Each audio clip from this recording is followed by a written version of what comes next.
So today I will discuss the ground motion parameters, and actually I will be focusing on a very important ground motion parameter, one of the many available parameters, that is the spectral acceleration. Spectral acceleration. So I will introduce this concept actually, and it is actually part of a larger concept called the response spectrum of an earthquake, right. So I will discuss what a response spectrum is, and then we will be familiar with this important ground motion parameter, right. So before I actually directly go into the list of several available ground motion parameters, let me introduce what a ground motion parameter is, and then we already know that the most common ground motion parameter is the PGA value, right. But PGA is just one of the many available parameters which tell us some information about the earthquake ground motion, right. So this whole discussion is actually taken from this reference, Geotechnical Earthquake Engineering by Stephen L. Kramer, very famous book on this subject, and it covers several of the aspects of seismology, seismic hazard assessment, and then what are the seismic inputs required in the earthquake analysis of different structures. So the need for one well established ground motion parameter is directly visible from this figure. You have seen it several times earlier also. This figure actually tells us or shows different recorded ground motions from different earthquake events in past events, obviously, on a same scale of time and ground acceleration. So the time scale for all these accelerograms is same. Similarly, the vertical axis, which means the ground acceleration axis, is also same. They are recorded past earthquakes.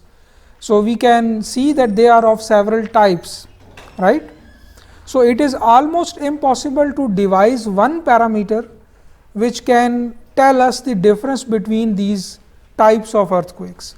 For example, if we say PGA value, several of the earthquakes in this figure may have very similar PGA value, but they look very different, and you can expect that the structural response under these earthquakes will be completely different. For example, let us compare maybe this one with this one, right. So the peak ground acceleration may be very close, but the duration is different, right. The frequency content is different. Similarly, compare, for example, this one with this Mexico City, this one, completely different, right. If you compare this Mexico City with maybe this earthquake, the peak ground acceleration may be very similar, very close, right. But you can directly see that these are two different types of earthquakes. One is this Mexico City is actually the near periodic type of an earthquake. It is like a push and a pull, the ground is shaking in that manner, because you can see that it is a periodic type of ground shaking, ground acceleration actually. On the other hand, this one at the bottom left is high frequency, low amplitude, right. The peak ground acceleration is low as the Mexico City, but it has less duration and it has a high frequency contribution in it, right. It is mix of many waves and all of them are high frequency waves, right. So please start thinking of an earthquake signal as a composition of many frequencies, right. If I give you one sine wave with some fixed frequency, let us say omega bar, and if I ask you to represent it in frequency domain so that the amplitude of the wave is on y axis and its frequency is on x axis, this sine signal with a fixed frequency omega bar will be just one vertical line on this space, right, and that frequency corresponding to that line will be omega bar, right. But if I have another signal which is a mix of two frequencies, right, let us say omega bar and 1.5 omega bar. So, it may look maybe somewhat random compared to the original sine wave, but in the frequency domain it will be represented by two lines. One will be at omega bar having certain amplitude, and another line at 1.5 omega bar which is representing the second wave's contribution in that signal, and it will have its own amplitude maybe lower than the first one, right. Similarly, in earthquake signal, which is very random looking, this one may be, it can be composed of hundreds and thousands of frequencies with different amplitudes. When you combine them with their amplitudes, you will get the same signal which is very random looking, right. So, please start thinking of that signal which is actually random, start thinking of it as a sum of many frequencies. So, on the same amplitude versus frequency space, actually that plane, an earthquake signal may look like this, right. It will have many omega in it, omega bar actually, with different amplitudes. So, some omega bar have more contribution in the earthquake, some may have less contribution in that earthquake. For example, in the Mexico City case, you can clearly see that if let us say the time required by one complete cycle of acceleration of ground is around 1 second, we can say that this is the predominant period of that earthquake. This is a frequency, if we take reciprocal, it can be converted into frequency. This is the frequency which has the maximum contribution in that earthquake, and obviously there is a clear geological reason for that predominant frequency, right, because in that case the whole city was resting on loose soil deposits, and those soil deposits have itself, they also have their own natural frequency which was close to 1 second, right. So, any recording station which is situated on top of that soil layer will record a ground shaking which is actually the response of that whole soil strata, right, and that response will have a clear signature in it, the properties of that soil strata. So, therefore, the local soil modified the frequency content of the ground shaking, and finally we recorded a ground shaking like this, right. But on some other sites we may record a ground shaking like this. We may record a ground shaking like this, where we have one big pulse and then all other cycles are significantly lower than the other cycles, that peak cycle, right. These are called near fault pulse like ground motions, and the sites which are located very close to the seismic source, like less than 10 to 15 kilometers, those sites experience this kind of a ground shaking, where you have one big pulse and all other cycles are significantly lower than that, right. You can also have a ground shaking like this, where you have a very long duration earthquake and most of the cycles are of similar amplitude, right. It is not going down with time. So, any structure which will experience this kind of a ground shaking will behave completely different compared to any other ground shaking, because in that case there will be several cycles of load reversal. A compression element will be converted into tension element in the next second, and then again compression element. So, load reversal will occur in this case several times. So, the energy dissipating capacity of the structure will be truly tested in an earthquake like this.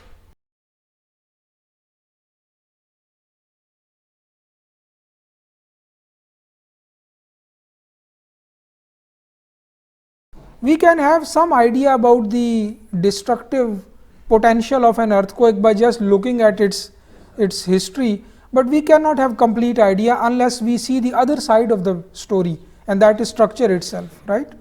So, there is an earthquake which just pushes the structure into its nonlinear range right in the first or second cycle of loading, and on the other hand another structure which can have many cycles of elastic loading unloading before entering into nonlinear range.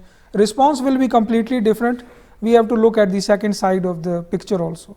For example, in this Mexico City earthquake, you might have learned from internet or other resources that only a very narrow range of building heights were destroyed in that earthquake, right. Low rise buildings were safe, high rise buildings were safe, and 10 to 15 story buildings were mostly destroyed in that earthquake, because their time period was matching with the predominant time period of the ground shaking, right. So, how can we just directly tell the complete picture by looking at the accelerogram itself? We have to, whatever the properties of our structure is, we have to compare them with, or we have to take both sides of the picture, right.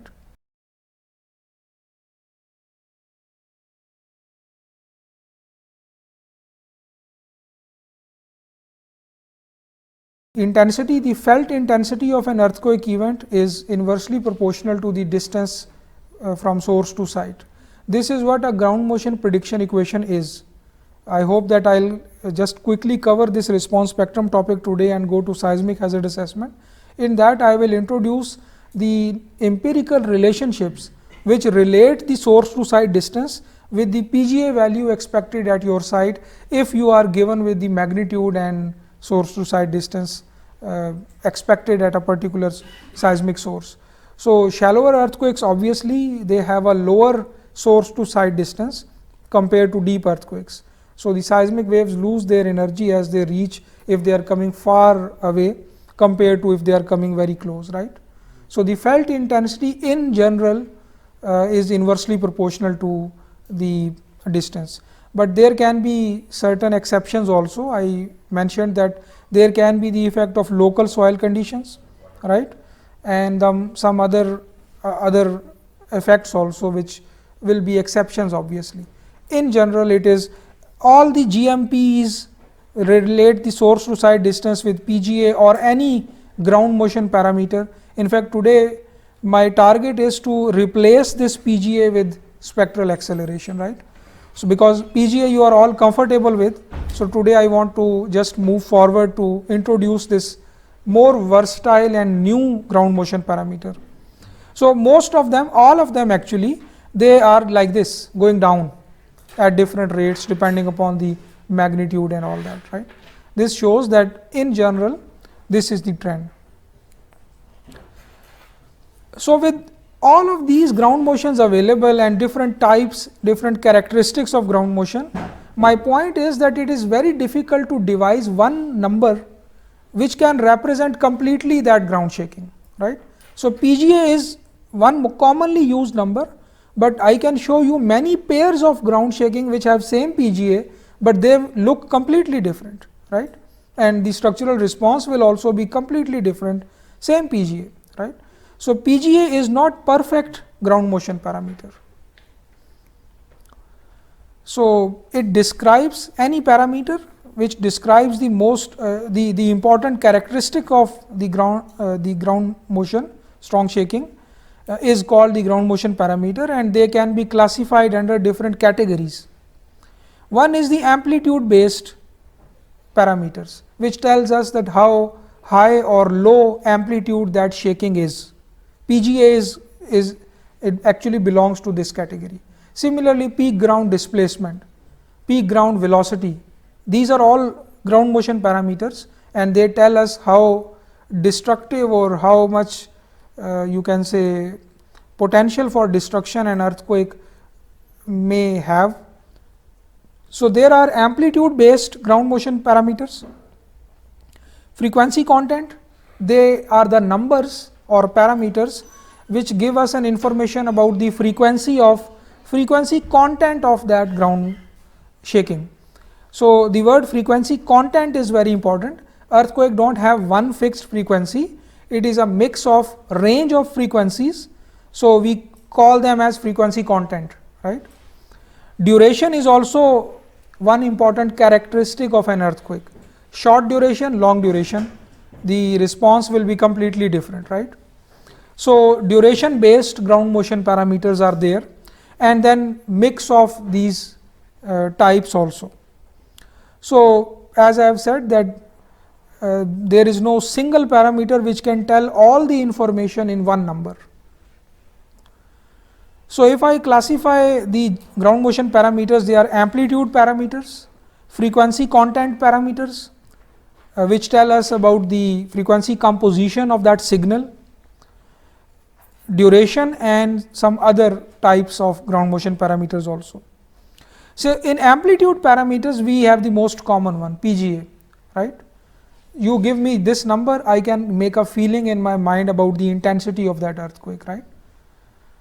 Peak ground velocity, peak ground displacement, and some others also, because these peak numbers may occur for a fraction of a second for some earthquakes. So, people argue that these peak numbers may not truly represent the damage potential of an earthquake. So, we may normalize them based on different definitions. So, we have some other amplitude related parameters also, effective acceleration, sustained maximum acceleration. For example, different researchers said that okay, for if the acceleration remain sustained for this much time, then that acceleration should be a true representative of the ground shaking intensity, and therefore we have different kinds of other ground motion parameters, other amplitude related parameters, right. But most commonly is PGA, right. So, I will not go into detail of each parameter, focus directly on spectral acceleration, right. So, amplitude parameters are very clear. Peak numbers of the ground shaking, either in acceleration, displacement, velocity, or any derivative of any other number other than peak, which can be defined in a standardized manner, and then we can have different other definitions of amplitude related parameters. There is one also, root mean square acceleration. The idea is that you take few peaks in that history and then take their RMS value, right. So, just kind of normalize so that it is a more better representative of the shaking, right. Frequency content parameters, on the other hand, again have three categories. Ground motion spectra. There are different kinds of spectra which you can plot for a particular ground shaking, and they are of several types. All of those spectra tell us about the frequency, some information about the frequency composition of that ground shaking, right. So, they are the spectra actually belong to the frequency content parameters. I will explain that one. From that spectra you can pick few numbers and they are called spectral parameters. We have the Fourier spectra, which is a direct decomposition of our signal. It is a plot between Fourier amplitude and the frequency. So, it directly tells what frequencies are contributing in our earthquake signal. We have power spectra, also give similar information, and then most important is the response spectrum. So, I will focus only on this this representation of ground shaking, right. And then from that response spectrum we pick few numbers which will serve as the spectral parameters or spectral acceleration. For example, the more you can say versatile ground motion parameter. Spectral parameters can also be of several categories, and several parameters are there in literature. So, this flow chart shows all available parameters or used parameters. One is V maximum over A maximum, the ratio between the maximum velocity and maximum acceleration. This is also one ground motion parameter which tells us an information about frequency content. There are a few parameters which are related to the duration of ground shaking, bracketed duration and effective duration, right. They have a specific definition. Different researchers develop these parameters and they have different effects on the ground shaking. They quantify different aspects of the same ground shaking. So, bracketed duration, for example, is the duration you set a threshold acceleration, let us say 0.01 g. So, starting from the first time at which the acceleration increased from 0.01 g up to the last time after which the acceleration was lower than 0.01 g, this is the bracketed duration, right, and some other types of duration related parameters also. So, I just mention here 2, but there are several others also, right. And there are some other ground motion parameters which cannot be categorized under these 3 main headings. For example, areas, intensity, or some other kind of parameters. For example, the area under the curve of the acceleration time history graph, right. So, several of the parameters which will just boil down to one number, and that number will tell something about that acceleration time history, right. So, there are several commercial software packages which are available. The most common one is the Seismosignal from Seismosoft. So, you just drag and drop one acceleration file, time history file in it or import it in it, and it will in real time show you a list of maybe 20 ground motion parameters for that particular earthquake, right, or particular ground shaking actually. So, the word ground shaking and earthquake shouldn't be interchangeably used. Earthquake refers to an event, and for that event there can be several recorded ground motions, right. So, when I say ground shaking, I actually mean acceleration versus time history, right, one recorded ground motion from a certain earthquake event, right, recorded at some particular location. So, there is a whole list of some other ground motion parameters: RMS acceleration, root mean square, areas intensity, CAV, cumulative absolute velocity. All of these numbers can be calculated if you are given with that history, right. So, they have specific definitions, you apply that definition to your history, you get that number, right. So, I will focus on only on the response spectrum now. I will skip all that detail. Amplitude parameters, you are well familiar that the peak number of the ground acceleration is PGA. You can convert that ground acceleration by integrating, performing numerical integration and convert it into ground velocity, right. The peak number of that ground velocity will be PGV, and you again convert it into displacement, the peak number will be PGD, peak ground displacement, right.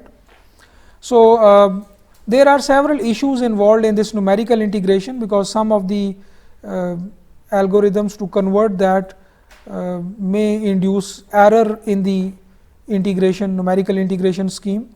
So, anyways, theoretically I can say that we can convert acceleration into velocity, velocity into displacement. So, their peak numbers we can easily check. There are several relations which were proposed to relate the peak ground acceleration or peak horizontal acceleration. Again, PGA should be clearly mentioned that it is meant, or it is being stated for horizontal direction or for vertical direction, right. So, PGA can be vertical PGA or horizontal PGA. Different researchers have proposed the relation between the intensity grades, for example, modified Mercalli intensity or any other intensity scale versus PGA value. So, it is based on the empirical evidence when you both have the recorded data, exact PGA value for an earthquake, and you also have a qualitative intensity number, right. Intensity number is not instrumental, it is based on our felt observations, right. Several people have related them to get some relation between them, and obviously the relation should be linear, increasing positive. So, as we increase the MMI number for an earthquake, obviously the PGA number will also increase, right. So, based on experimental values, different researchers have proposed a relationship between them. So, I will skip all that. This is an example of two different earthquakes having same PGA value, and obviously they look completely different, their duration is different, their frequency composition is different, right. So, one structure subjected to both of A and B will exhibit a completely different response, right. So, therefore, we devised some more sophisticated amplitude related parameters, sustained maximum acceleration, sustained maximum velocity, etc., etc. You can go through all these details. Actually, you can go through the original reference, Geotechnical Earthquake Engineering by Stephen L. Kramer, and then with examples you can see that different ground motion parameters have different limitations, right. Effective design acceleration is also another parameter. So, let me just skip that, you can go through that. Now, I come back to the frequency content parameters, and in that we have different spectra of one particular ground shaking. So, we have ground motion spectra of different types, Fourier spectra, power spectra, and then response spectra. So, Fourier spectra, I will just quickly tell you that it is a graph between the Fourier amplitude on y axis and frequency on x axis. So, this kind of a graph with Fourier amplitude on y axis and the period or frequency, obviously they are interconvertible, period or frequency, they are on x axis. So, this jaggy graph is telling you that this particular earthquake have different compositions of different time periods or actually frequencies, starting from maybe this range to this range, right, and after that it is very minimum. So, the vertical axis telling us the amplitude or how much one particular frequency is participating in its time history graph, right, or its signal, and horizontal axis is telling the each frequency's amplitude. So, just think of it as many vertical lines, and each line is representing a different frequency, and the height of that line is representing how much that frequency is contributing to the final acceleration signal, right. So, we have a peak here at a frequency this one, or time period this one may be 0.5 second or 2 hertz if we convert that one. So, I can say that 2 hertz is a signal which has the maximum contribution in this particular earthquake, right. But the same earthquake, when it is recorded on a different station and that station was installed on a different type of soil, will record a different frequency content for the same earthquake. So, the same earthquake was recorded here on a station which was situated on soil. This was on rock. So, for the same earthquake you plot Fourier amplitude and you see that suddenly in this case the frequency which is contributing the most in that earthquake is different now. It is more long period type of an earthquake, which is because of that soil effect, right. So, rock has high frequency, you can say signature, which it imparted in the earthquake recorded signal, and soil has a long period low frequency, you can say signature, right. So, local soil effect can be easily quantified or visualized if you plot Fourier spectra. Seismosignal also allows you to plot that. You can also use MATLAB, there are commands available. You just give input time history, acceleration versus time graph, and it gives you several ground motion parameters, spectra, everything, right.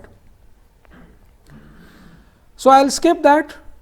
There is a category or classification of earthquakes based on the spectrum, Fourier spectrum. One is narrow band and then broad band.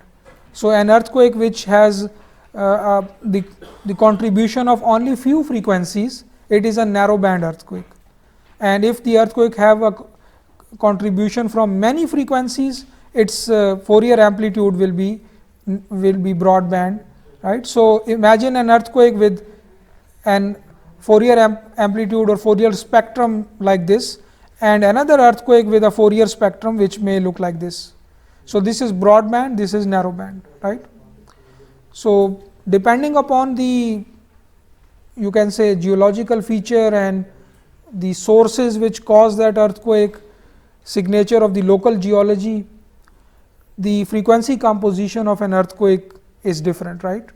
So, all of these factors affect the frequency composition, and ultimately two earthquakes with two different frequency compositions will have a completely different seismic responses for the same structure. So it may possibly, because structure itself have its own natural frequency, right? So it depends on whether those frequencies are close or away. It all depends on the structure properties, right?